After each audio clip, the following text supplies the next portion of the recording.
I first got interested in photography by pure accident. I never really wanted to be a photographer, but life circumstances, they forced me into doing it in a way. I wanted to escape my early life. I was working in a factory, and a pretty boring job really. But I thought, I was a more interesting person than just sitting behind a desk. So I, in a way, ran away from my early life to become a photographer. I did not have any great desire to be one. I just wanted to change my life, really. So once I changed my life by studying photography and then becoming a photographer, I then worked very hard to become a good one. Most of my work in life, I've always enjoyed problems. I've always liked photographing something that would be really difficult or would be a challenge. I've always wanted to find out about myself, how clever I am or how creative I am. And the only way to do that is to be confronted with problems. So most of my photographic life, I have never really chosen my subjects. I've been given them because I've really enjoyed those challenges. And to be honest with you, I mean, even now, I enjoy having a challenge. Even if I dream something up that I want to do, it'll be something with a real problem. It won't be something easy, because if you give yourself an easy chance to create good images, the images tend to be really superficial and not that exciting. They tend to be just nice. So I really like to be given challenges, and still do. Two forms of inspiration I generally get. One is painting. I have always, all my life, looked to painting for my visual inspiration. I've never looked into photography.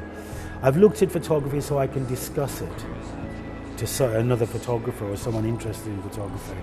But I've never looked at photography for inspiration. I've always looked at painting for inspiration. And my other inspiration comes from just observing people. I love looking at people. I don't drive a car around. I mean, I'm a driver, but I tend to go on public transport. I live in London. I tend to use public transport all the time so I can view people and look at what people do and get ideas, the way people hold themselves, like the way you're holding yourself now, or the way you're holding a book. Someone tells me, can you photograph a person with a book? I look on public transport and I've seen people with books doing all sorts of things. So inspiration comes from observing everyday life and painting.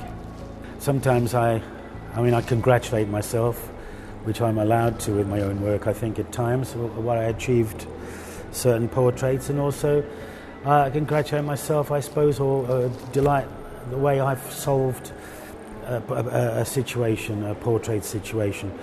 It tends to be how I solved that portrait situation that gives me pleasure. The way I photograph a person that no one else has photographed in an interesting way. To me, it was a delight because after I left art college, I saw the film of Pirosmani. I absolutely adored that film, and I saw that after I left art college, way before I came here. I can't remember the year it came out. It feels like it was a few years before I visited here. And then I worked on Six magazine for Comme, I did a shoot with John Malkovich, the film star, for Comme, and I did a shoot with John Cale from a band called the Velvet Underground for Comme des Garçons.